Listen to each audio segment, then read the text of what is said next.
Is that your stump and only your stump? You guys love your water. You guys love it? Oh boy. Oh my.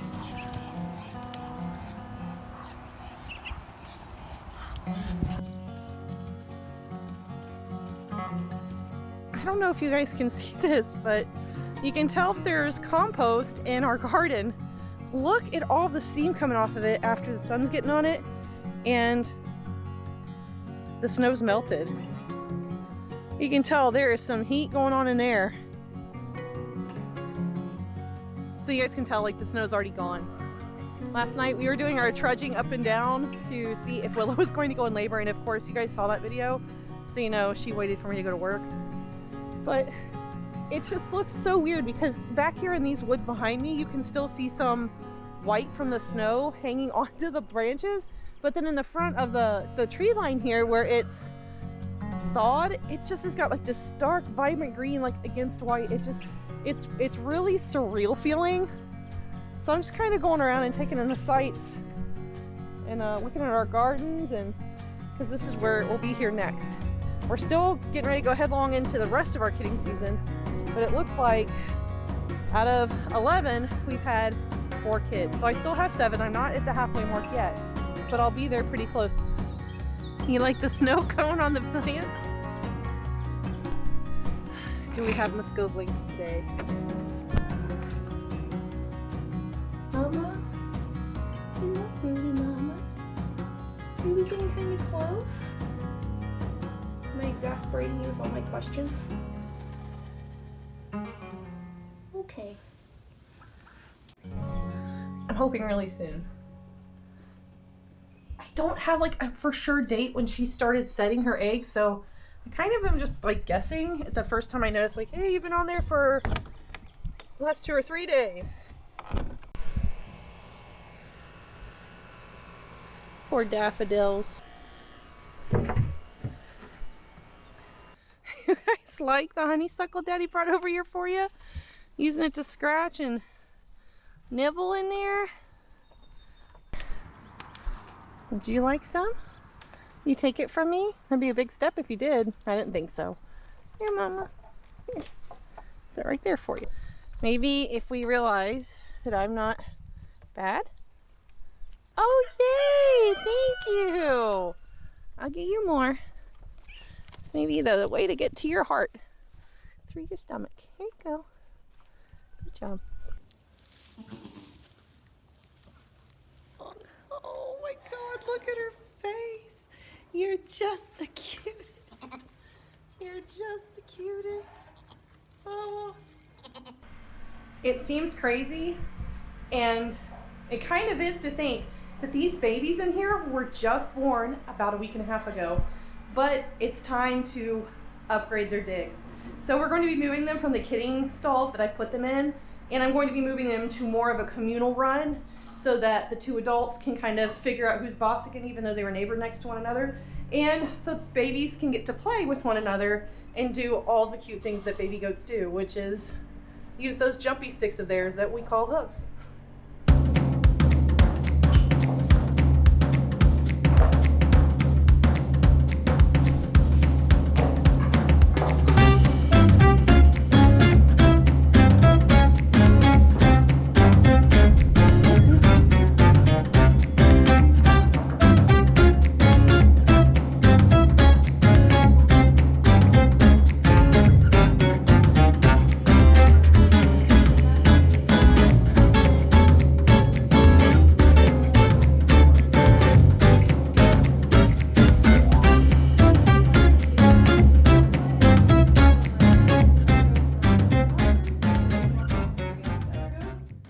Excuse me. I hate to inform you, especially you, with as pregnant and round as you are on the wrong side of the fence. Rosie, I'm not surprised that you're a part of this. Guys, you're pregnant. Can't you just like chill? You're doing like a week. What's your problem? Why are you being like this? Why are you being so naughty? Hey, you need to stop it. You need to stop being so naughty. Okay? Make a stop chewing on the camera tripod. Hey, don't be naughty. Don't be naughty. Oh boy. Oh boy. You're starting to not act nice. You stay out of my space. So my little compadre, this fella right here, flew. You guys have seen it in the last couple of, okay, I mean, whatever. You've seen it in the last couple of videos. This guy is trying to dominate me every time I come into, okay, I get it. You're the man in here. But not when I'm in here. When I'm in here, I'm the boss. He's been kind of trying to dominate me, and that's why I've got this. This is just to make sure he knows to stay away. And I know, he is a small goat, but there's going to come a time in his life, he's only one. There's going to become a time in his life where he's going to be a lot bigger and stronger and may have small children on my property all the time. So I really need him to learn that there is space that you have to give. And when you get too close, you have to stay out of it. Bucks are just a little bit different. He still is good to handle and I'll still pet him, but the moment he starts to jump up and act like he's going to butt me or try to assert dominance, I'm gonna have to start addressing that, because he's never done that before. He's just started to do it, but I think it's because he's really coming into his own. He's really coming into his own maturity. So I think he's still a good boy. He just needs to respect my space and know that I'm not going to put up with his shenanigans should he try to dominate me or anybody else that comes in.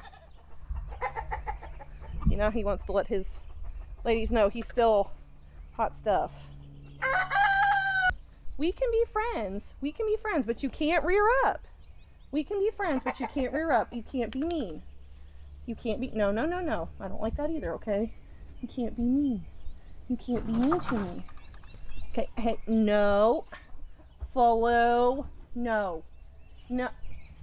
No. No. No. Ah, tiger. He's upset with me because he knows. And this would especially be serious if he were a bigger breed. We've had boars before, and even as young as like 2 to 3 weeks old, we'd have to start asserting who's the boss. And because if they start that at a young age, it's cute when they're little. It's dangerous when they get really big.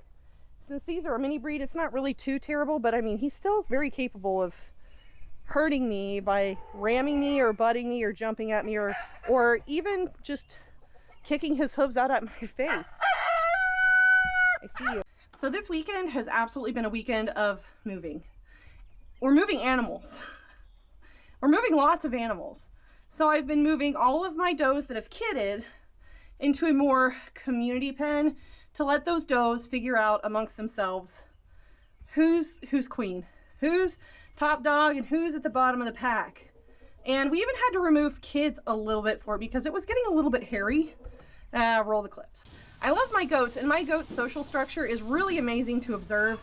But in situations like that, I get a little scared because I've got a lot invested in the goats, and the babies are an investment. And since this has been the season of blue so far with 6 bucks and only 2 does on the ground, I'm going to be selling a lot of those babies. Only 2 right now are staying. We have 6 more that are probably going to go somewhere else. Not to mention we've got 7 more does to kid. So that's the other reason I moved them out. This week I'll be moving in a whole nother group of does to prepare for kidding. But now we're down at the chicken coop. And the reason we're down at the Casa de la Mother Cluckers, you might remember that not too long ago, we hatched out a bunch of eggs from Old Reading Farm.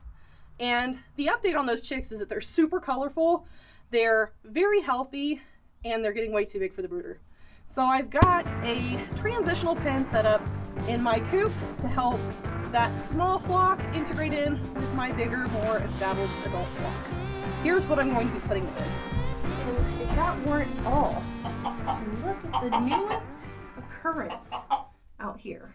We have a broody hen. But this is where I'm going to be putting my small flock so that they can integrate in this living area with my adult flock, but be protected by this large dog crate. That way they can do their neck fighting or whatever through the bars, and I won't have to worry too much about injuries. So I need to go get those chicks, bring them out here, and then the last batch of chicks that I hatched is getting way too big for the brooder downstairs. So we're just kind of doing a little bit of a rotation. And I've got some really good and bad news about the Muscovy that was setting on some eggs, but I'm going to save that until the end.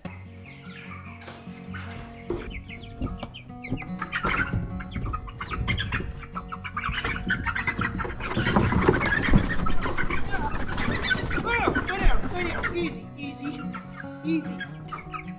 Try to help that from happening.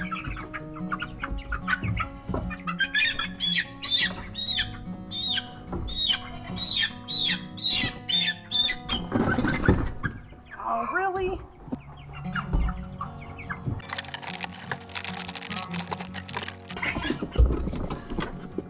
Oh, well, that didn't go anything like I thought it would. But hey, at least it wasn't like when I tried to get guineas out of here about a year ago. Look at him. Django.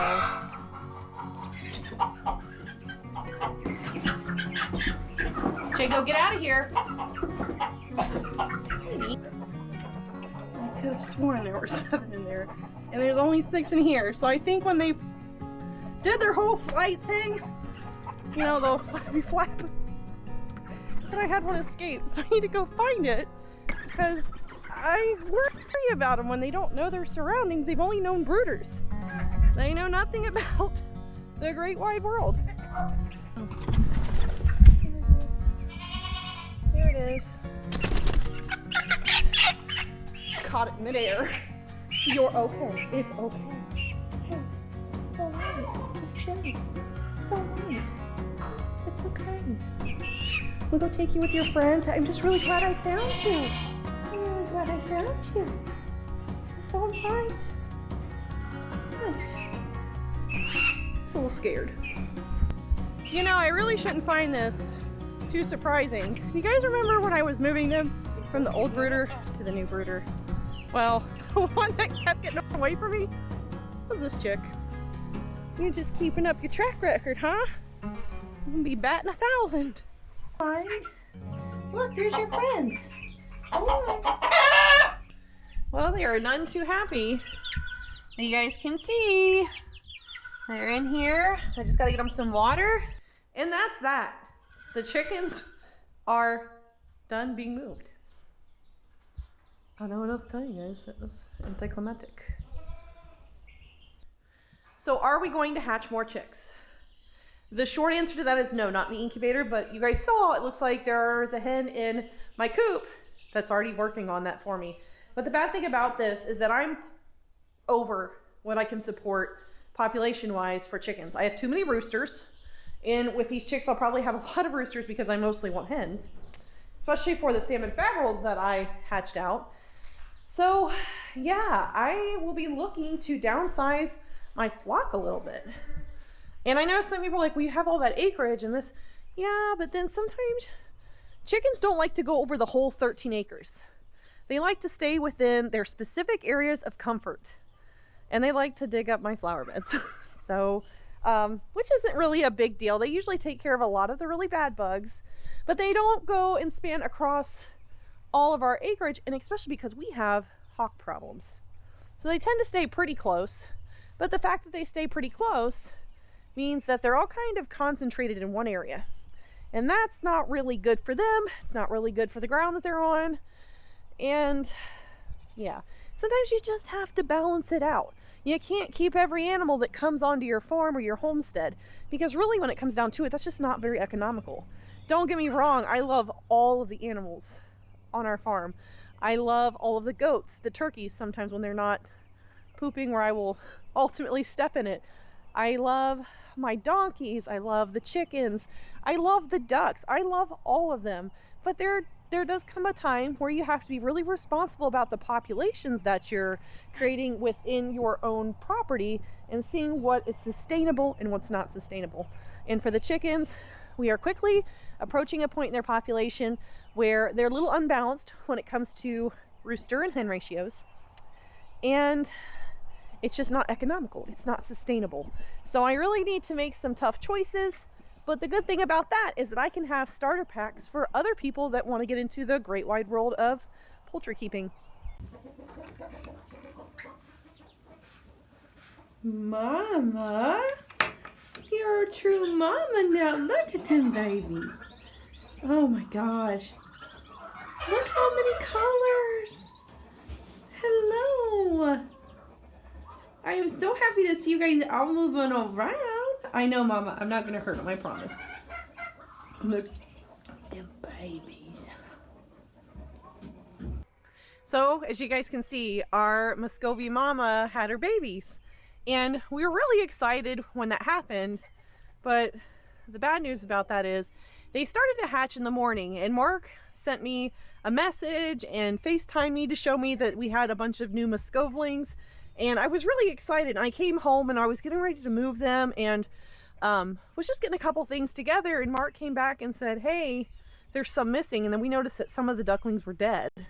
They weren't like just laying there, like they'd been decapitated and everything. And we actually found out that we have 2 drakes that just don't like ducklings.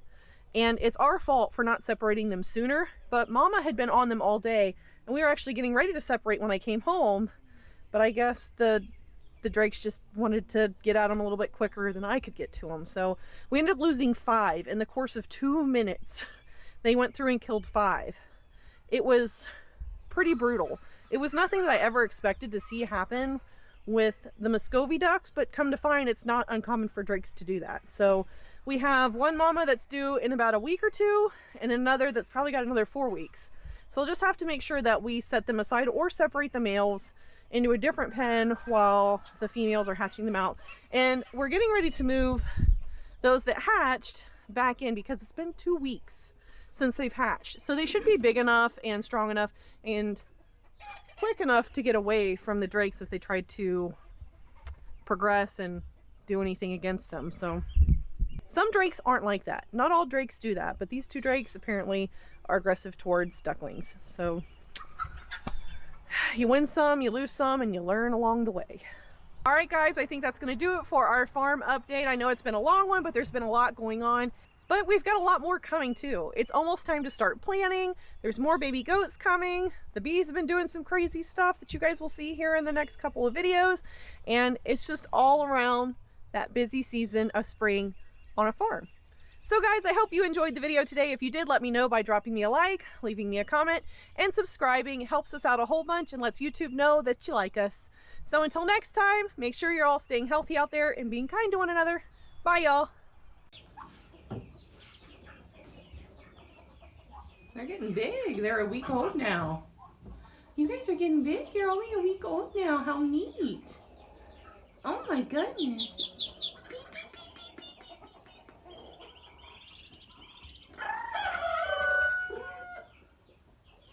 Good mama.